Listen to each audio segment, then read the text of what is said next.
Hello, I'm Burt Lancaster. I'm standing on the shore of the Black Sea. Behind me is the city of Novorossiysk, which lies at the foothills of the Caucasus Mountains. This entire area is a peninsula, which the Russians call the Little Land. In 1943, it was the southernmost tip of the Soviet front, which extended from here up to the Arctic Sea.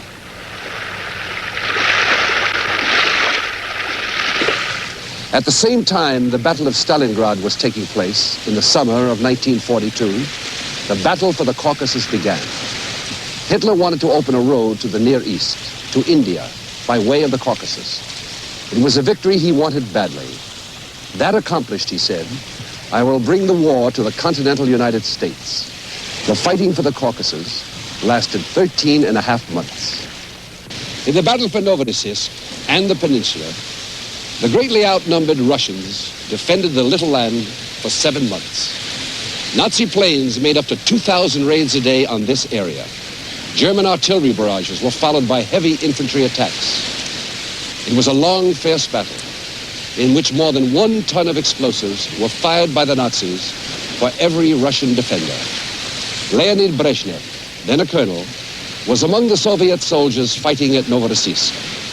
The Soviet Army's victory in the Caucasus smashed Hitler's plans for an overland route to the Near East and India.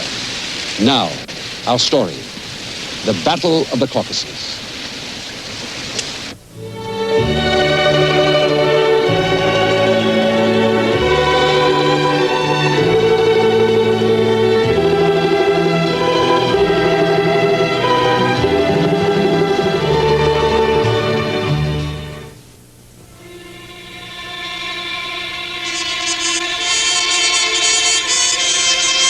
In the summer of 1942, the mountains of the Caucasus were still at peace, bountiful, beautiful.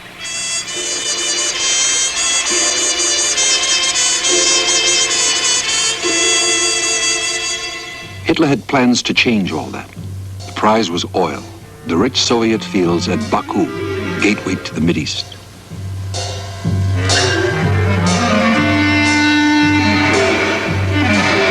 Oil, the lifeblood of Hitler's panzers.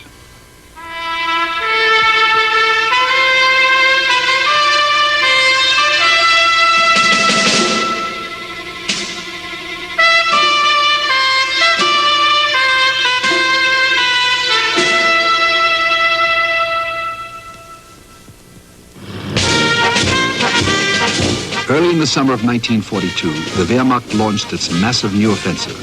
They called it Operation Edelweiss.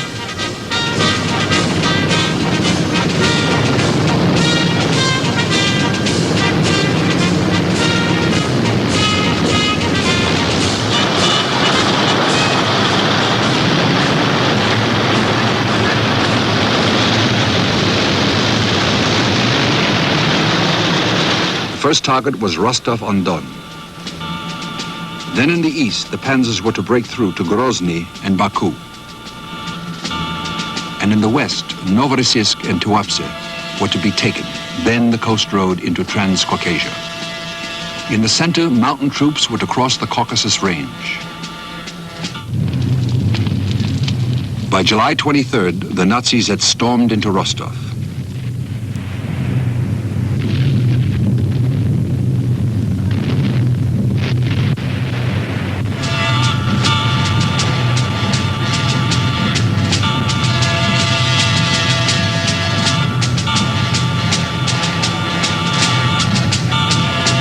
On July 25th, the Soviet High Command ordered Rostov abandoned to avoid encirclement.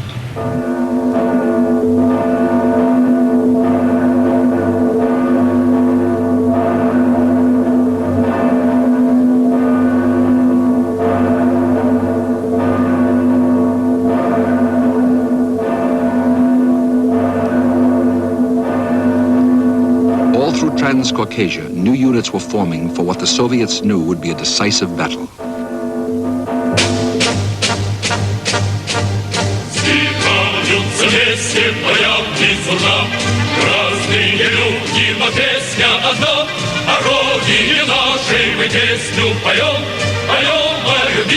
Кавказе своем, словный баян, приготовься кулак. Дорога, однако, не приблизился враг, слезами и кровью струится Кубань. Товарищ на битву великую стань. По родине нашей мы песню поем, поем о любимом Кавказе своем.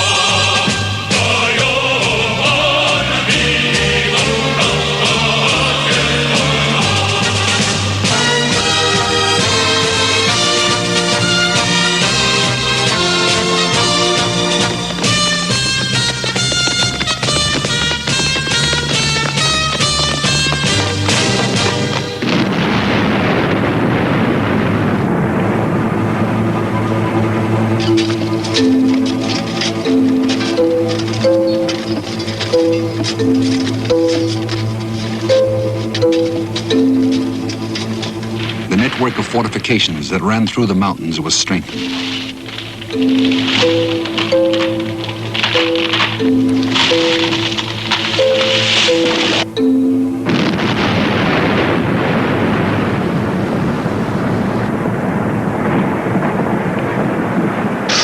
July 25th, the Nazis forced the Don.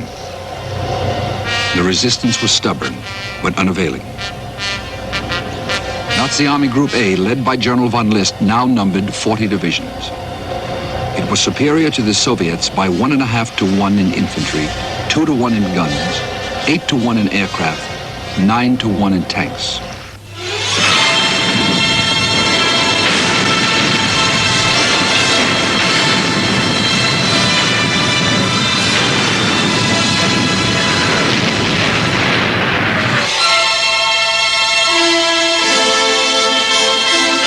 On July 30th, an order from the People's Commissar of Defense was read to the troops. The enemy brings more and more fresh units to the front. To retreat further means ruin to ourselves and our country. We must stop the enemy at all costs, not a step back.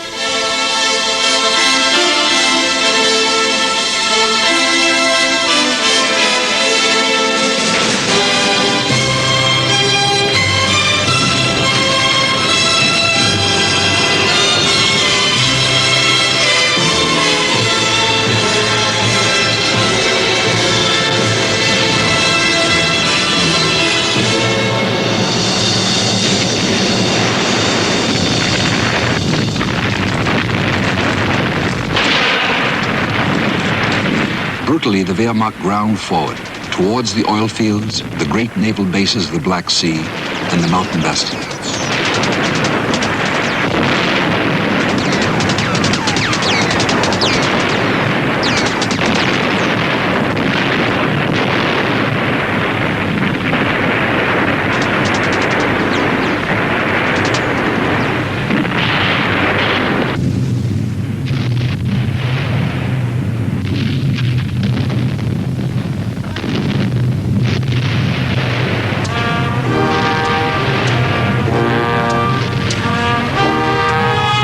Further south, they closed on the Taman Peninsula, key to the Crimea. It was a place of fancy, warm and exotic.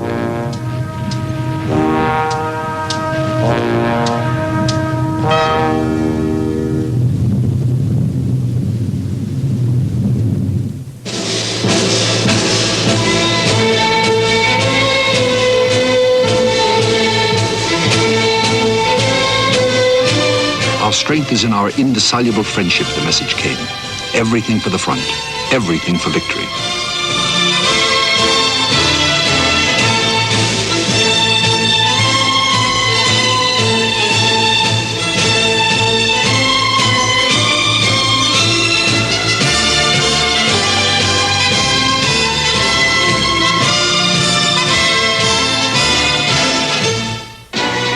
The unknown war will continue in a moment.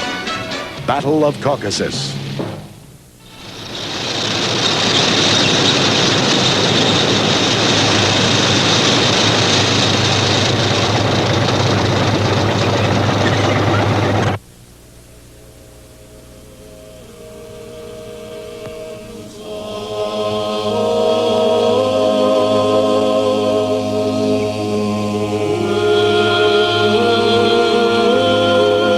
Very soon, the mountains were the front. And victory would depend on the resolution of those who lived and fought in them.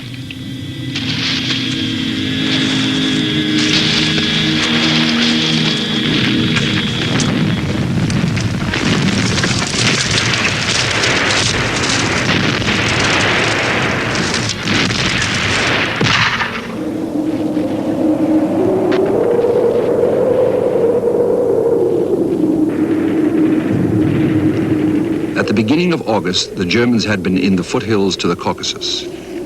Now their goals were 2 mountain passes through which they would pour down onto the Trans-Caucasian plain. The Nazis sent in mountain troops, highly trained in this kind of combat. It was a remote kind of warfare, man pitted against man in the most rugged terrain.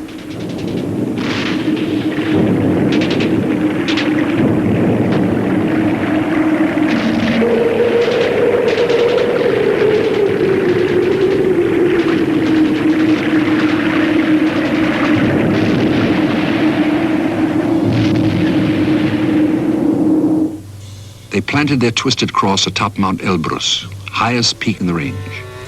But the Nazis could never exploit their limited success. The west of the mountains remained inviolate.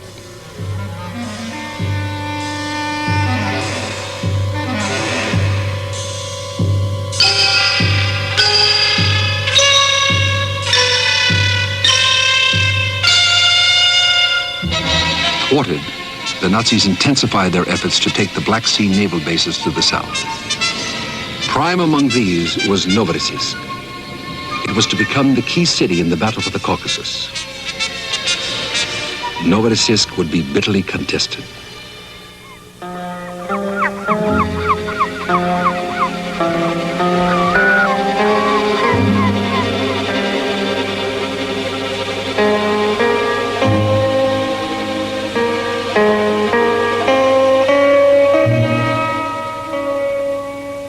Ships of the Black Sea Fleet disembarked their Marines, and as many sailors as they could spare to defend the base.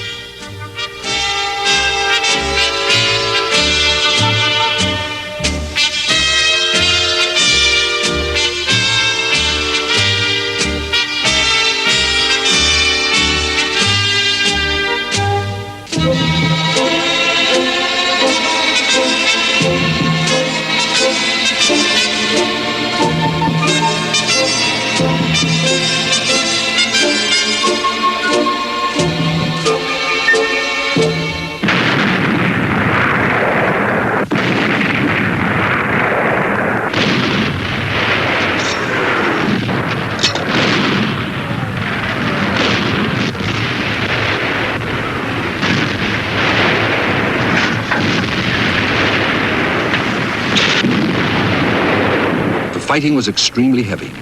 On September 6th, the Nazis cracked a way in. They took the naval facilities and half the city.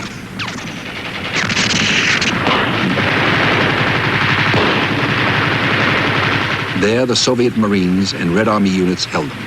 Street fighting raged in the city for days.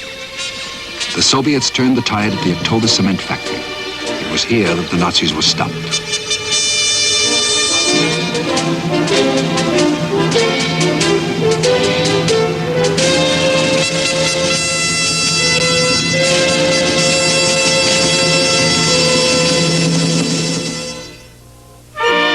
As early as July 1942, 4 purely communist units had been formed to fight as shock troops.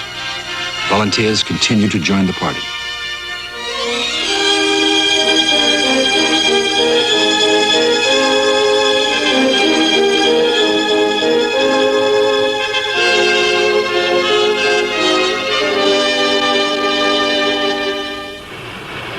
One of the critical sectors where these party members were sent was at Tuapse. 3 times the Germans tried and failed to take it.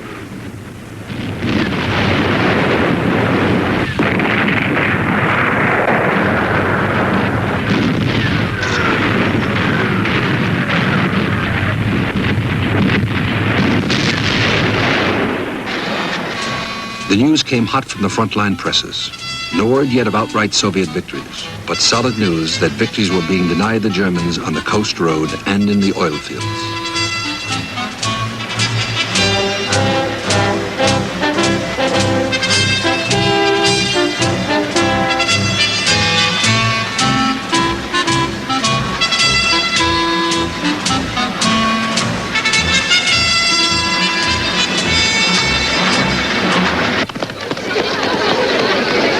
Russians, Ukrainians, Kazakhs, Georgians, Belarusians. All were welcome in the mountain villages.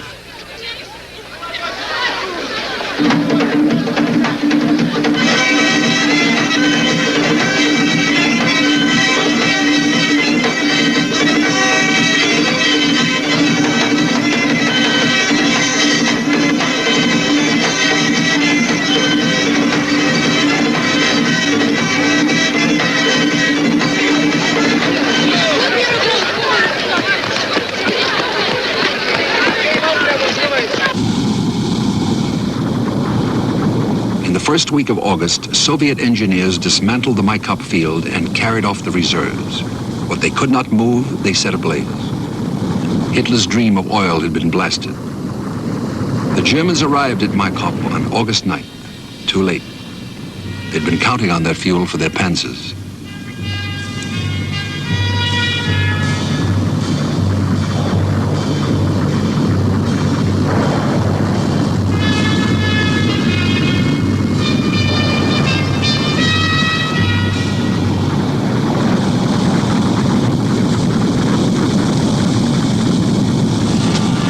Nevertheless, they continued to reach for the oil fields at Grozny and Baku. At the end of October, they made a run for Ordzhonikidze. General Tulenev arrived to take command of the threatened front. New Home Guard units in the area took up arms and reported to the defensive positions. That included everyone capable of handling a weapon.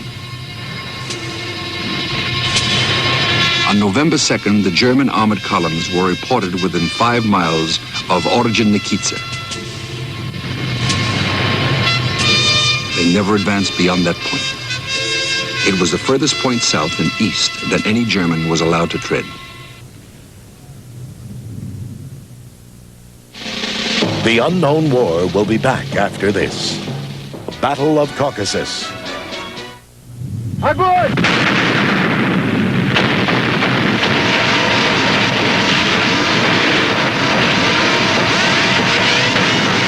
On November 5th, the defenders of Ordzhonikidze launched their successful counterattack.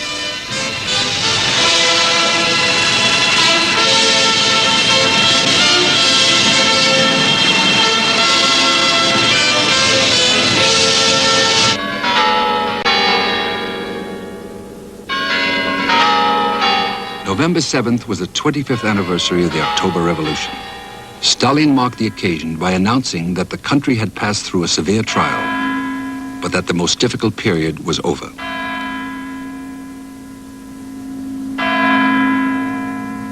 While Stalin spoke, the inferno of Stalingrad still burned. What he could not disclose was that the Soviet counteroffensive at Stalingrad had already been planned.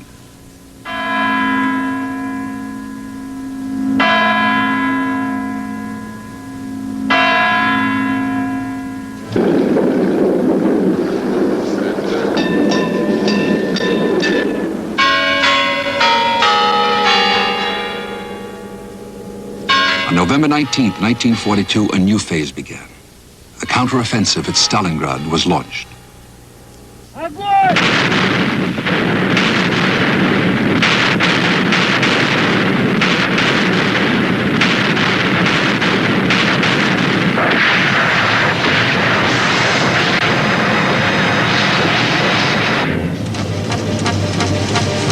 Marshal Zhukov wrote, "First period of the Great Patriotic War ended in the complete failure of all the strategic plans of Hitler's high command and in great losses of Nazi Germany's troops and weapons. To a great degree, that predetermined further developments in the course of the Second World War." 1943 began with an all-out Soviet offensive all along the front, from Leningrad to the Caucasus.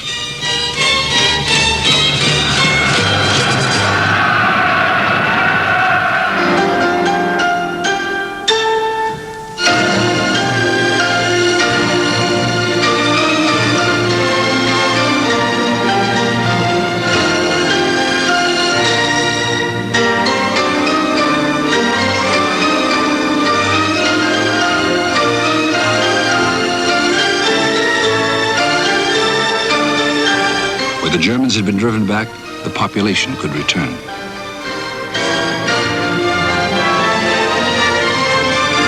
partisans came out of the forest and the mountains, their task completed. Entire families had served with the partisans, like the Trukanovs.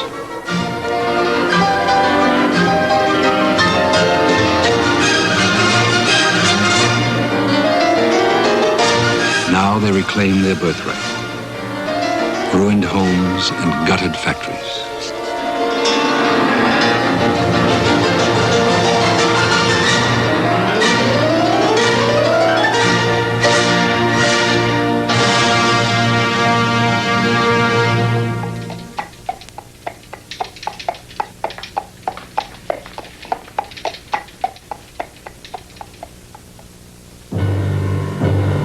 Where the Nazis remained, there was universal horror.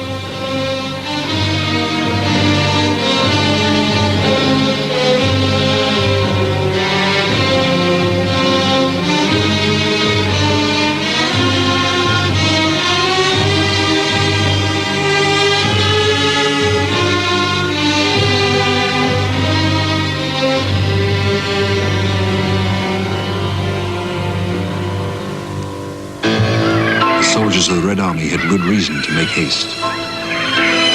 In the first 6 weeks of 1943, almost all of the northern Caucasus was liberated.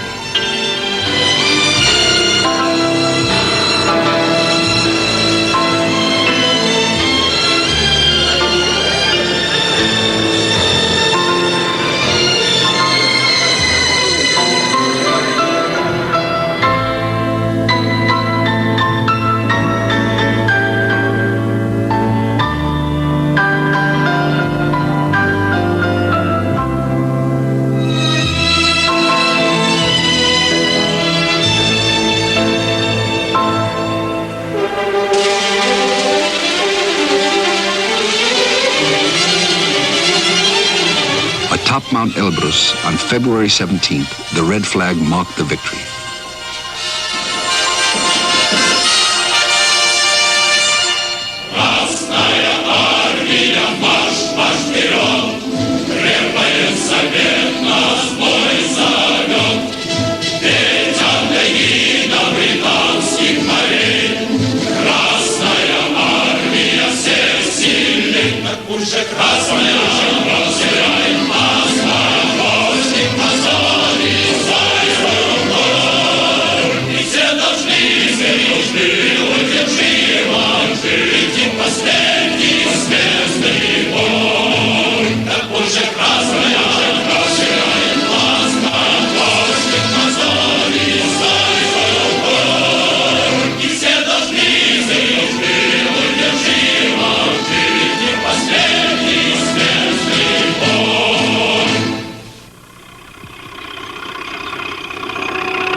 What remained was the liberation of the rest of the Caucasus from the 400,000 Germans who were still there.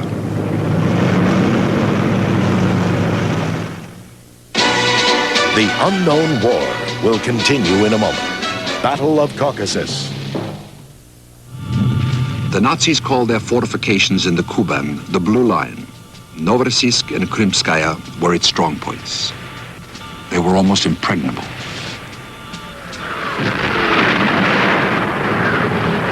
Hitler had ordered that the Kuban bridgehead be held at all costs.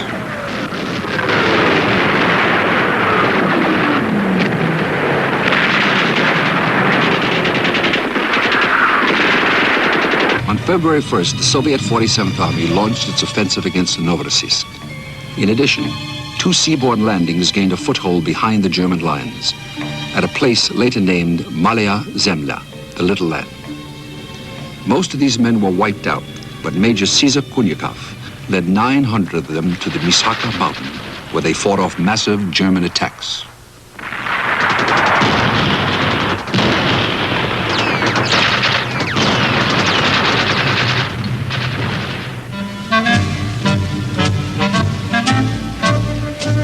All through February and into April, the fighting raged.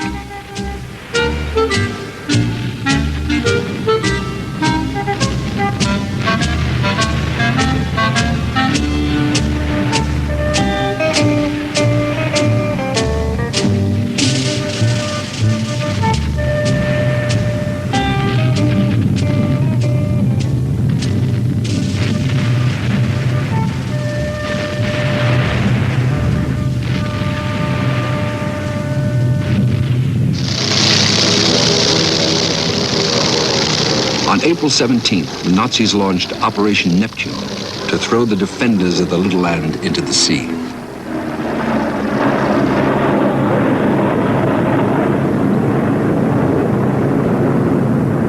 It was a tiny peninsula on the right bank of the Tsimeska Bay, behind Novorossiysk.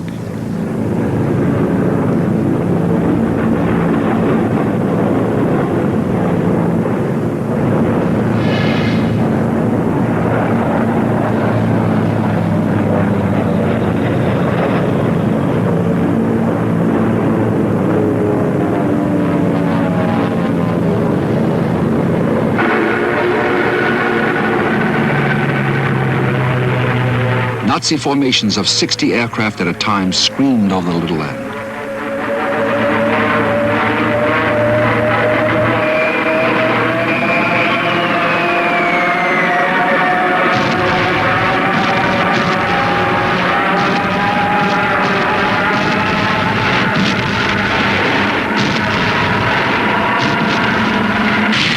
Over 1,500 sorties a day, over 2,500 bombs.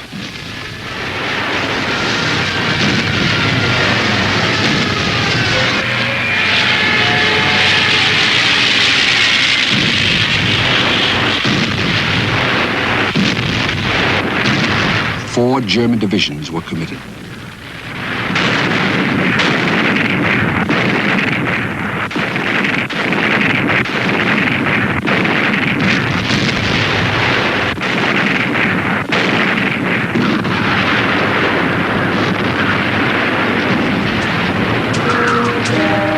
The bloodshed in that bridgehead lasted 225 days. One of its defenders recalled 30 years later. He was Colonel Leonid Brezhnev, chief of the political department of the 18th Army.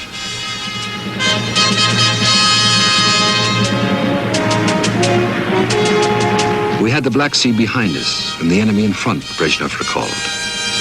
It was with particular viciousness that the Nazis attempted to throw us into the sea off Malaya Zemlya.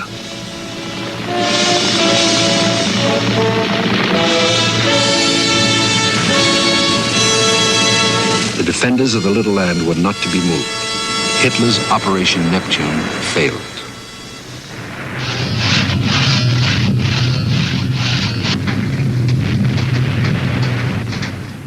On April 20th, the Berlin Philharmonic celebrated Hitler's birthday.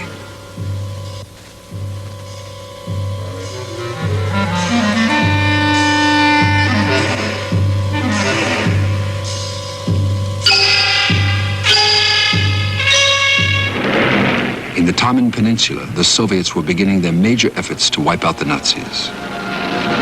The battle for air supremacy over the Kuban had begun, and the Soviets were winning it.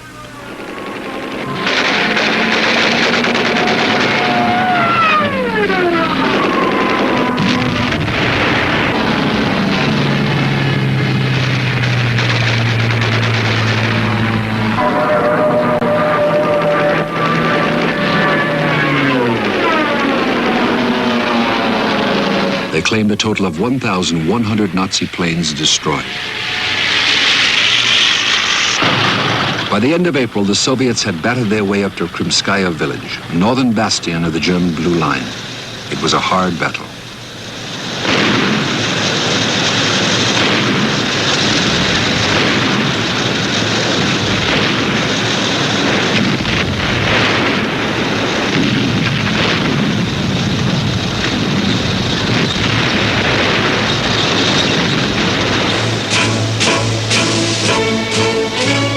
On May 5th, the people of Krimskaya once more saw the light of day. But Novorossiysk was still in German hands.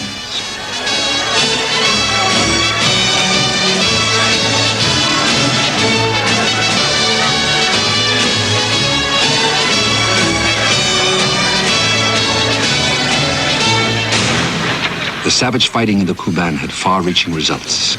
It drew in more and more German reinforcements, troops that might have made the difference elsewhere.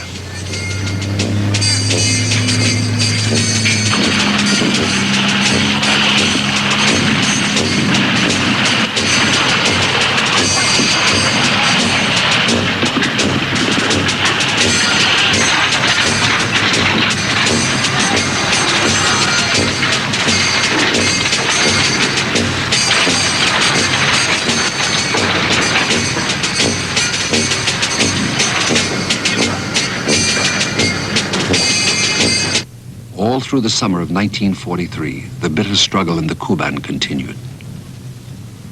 Reconnaissance and raiding parties operated all along the Black Sea coast, probing the German defenses. All identification must be left behind.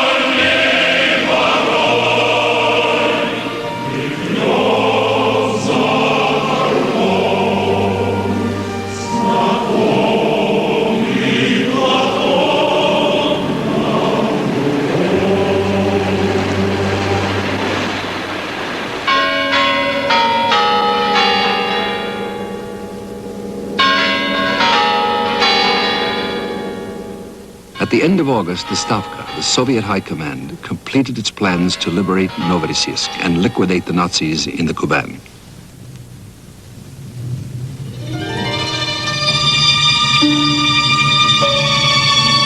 Marshal Timoshenko was to represent the Stavka. General Petrov was to command the front, and General Selitsa's 18th Army was to assault the city by land and sea.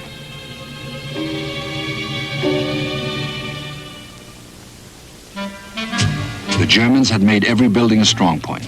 They had laid minefields everywhere. It was deceptively peaceful.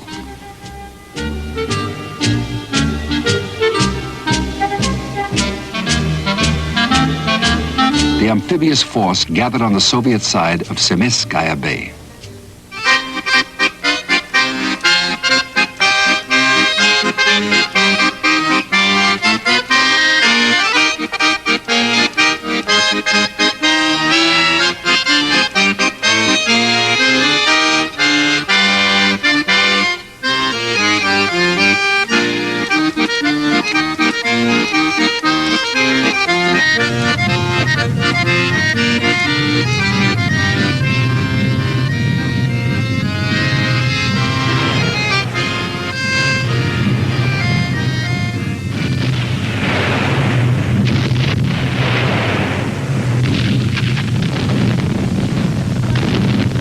Admiral Holostikhov commanded the seaborne assault.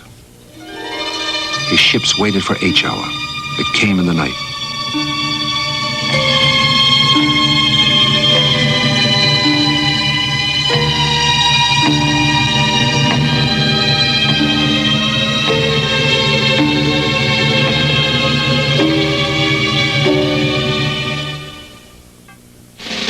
The Unknown War will be back after this. Огонь!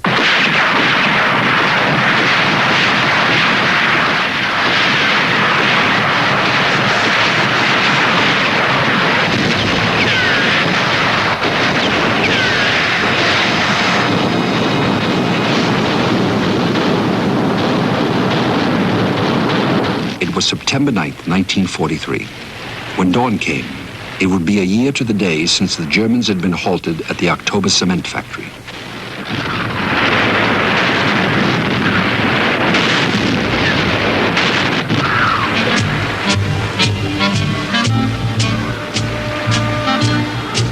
The seaborne attack lanced straight across the bay, heading for 3 separate landing points at the seaward edge of Novorossiysk itself.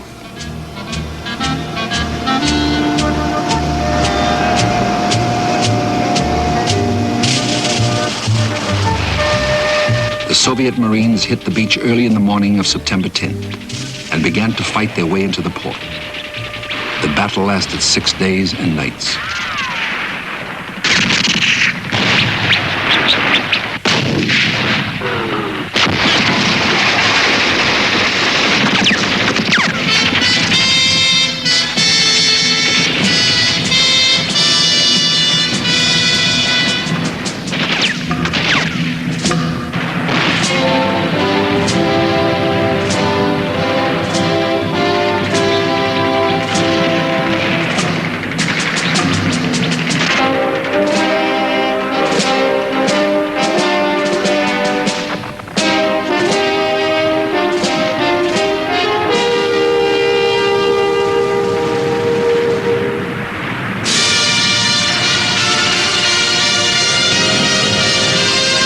On September 15th, the Nazis began to abandon their blue line and quit Novorossiysk. Novorossiysk had been the last of the Black Sea ports to fall into German hands.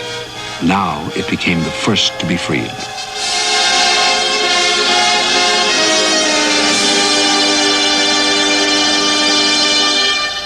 The trickle of prisoners became a stream. The Nazis had expected to end the war in Novorossiysk, and many had.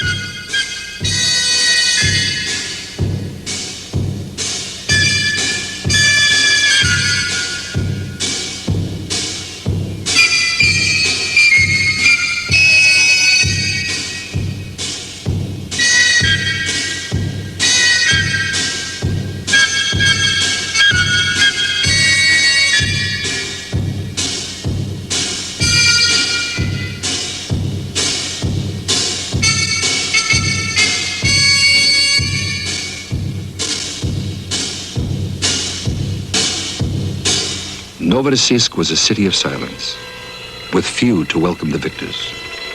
The Nazis had shot, tortured to death, or deported into slavery almost all of its population. For the handful who survived, there was little left to treasure.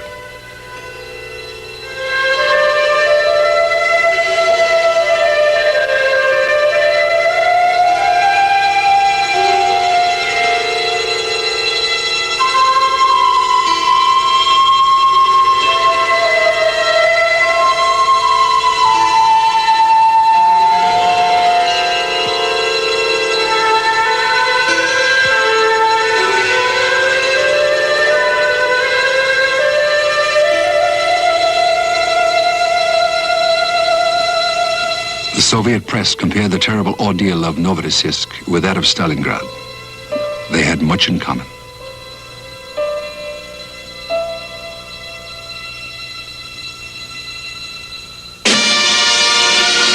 Now the Little Land was once more a part of the mainland.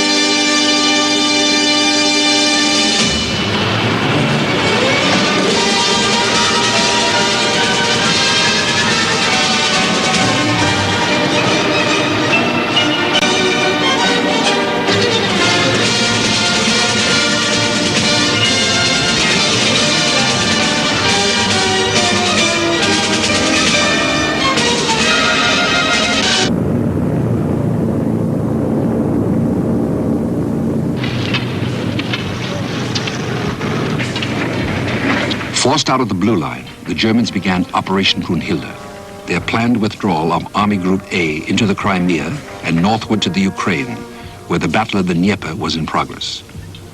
The Soviets made arrangements to disrupt Operation Brunhilde.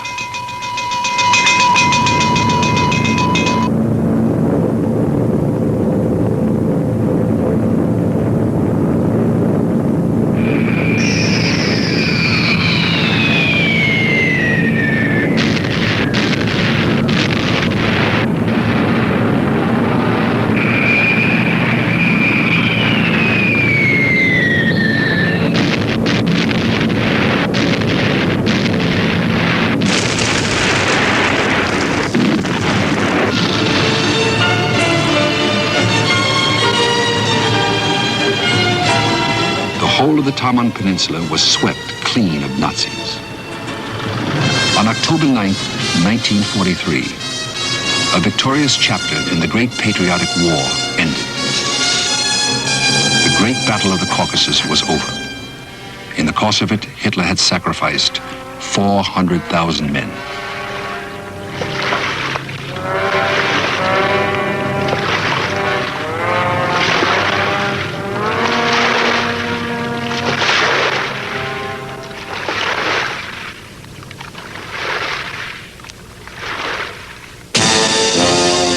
It had been a great victory for these, and they were the heroes of the unknown war.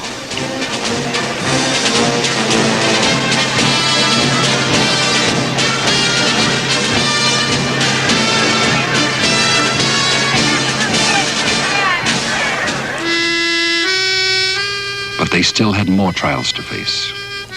2 more years of trials.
Time has been gentle with the ravaged shores of the Black Sea.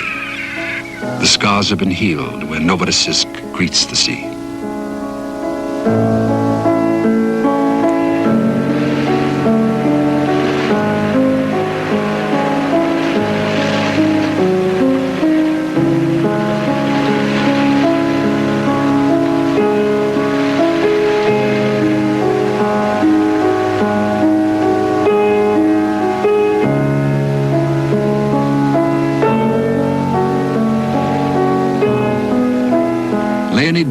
Sometime colonel in the 18th Soviet Army in Malaya Zemlya, the little land, recalls.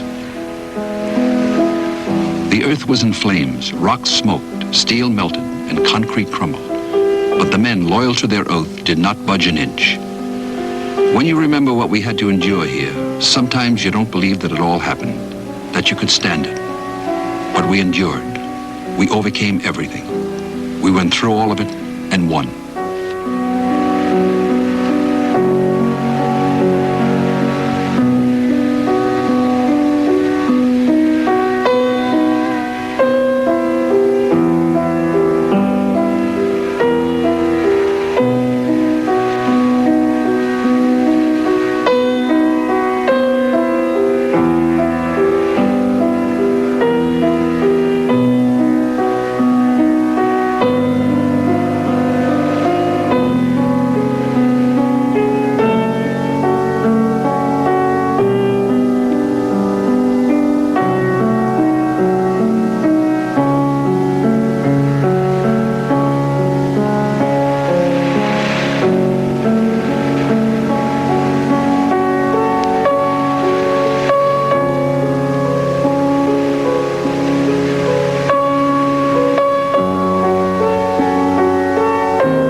Our next story, the liberation of the Ukraine. In 1941, the Soviet Union suffered its greatest military disaster at Kiev in the Ukraine. 2 years later, the Red Army swept back into Kiev, then ground forward through the winter along hundreds of miles of front. It was one of the most dramatic reversals of the unknown war.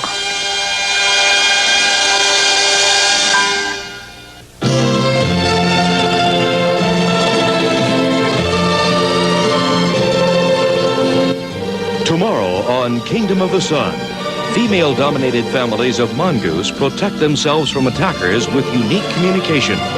Wednesday, from primitive telegraphs to modern-day radar and lasers, electronics evolve into complex weapons on America at War. Now stay tuned for Crack Doctors on A&E Premieres. Next.